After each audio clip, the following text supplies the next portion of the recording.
एक जंगल में एक बहुत बड़ा पेड़ था। उस पर एक शरारती बंदरों का झुंड रहा करता था। वो शरारती बंदर हमेशा खाने की बर्बादी करके खुश होते थे। वो आधा खाते थे और आधा फेंक देते थे। कभी कभी वो पेड़ की टहनियों को भी तोड़कर उससे खेलते थे। जंगल के सभी जानवरों को ये बात पता थी। वो सब हमेशा चुप रहते थे, पर कभी उसे कुछ नहीं बोलते थे और ना ही कोई उनसे दोस्ती करता था।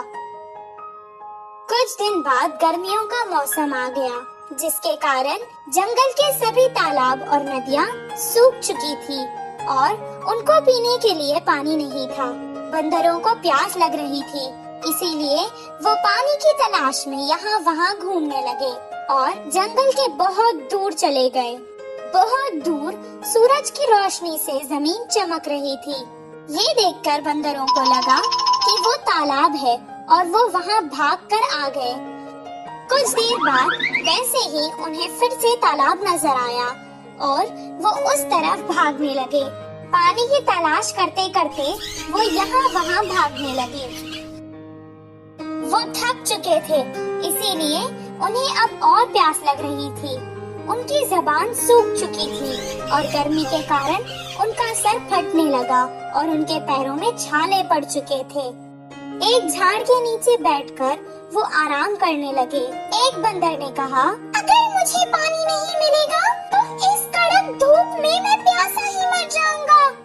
दूसरे बंदर ने कहा, क्या करें, हर जगह हमें पानी तो नजर आता है, पर जब हम पास जाते हैं वो गायब हो जाता है। वहीं पेड़ के पास खड़ के एक हाथी उनकी बातें सुन रहा था। वो उनकी मदद करने के इरादे से उनके पास आया और कहने लगा, मुझे तुम लोगों पर बहुत तरस भी आ रहा है और हंसी भी आ रही है। क्या सूरज की चमक और पानी में तुम्हें फर्क नहीं पता? उस चमक को तुम पानी समझ बैठे। यहीं पास में एक तालाब है, वहाँ जाकर अपनी प्यास बुझा लो। हाथी की बात सुनकर एक बंदर को बहुत गुस्सा आया और वो कहने लगा, ओहो, ऐसा बोल रही हो जैसे तुम ही सबसे समझदार हो और हम तो यहाँ बेवकूफ खड़े हैं। इतना कहकर वो हाथी के ऊपर चढ़ गया और उसका गला पकड़ लिया। मैं सच कह रहा हूँ, मेरा यकीन करो। हाथी जोर जोर से बोलने लगा, आज तक हमें इस जंगल में किसी ने भी सलाह नहीं दी और तुम्हारी इतनी हिम्मत।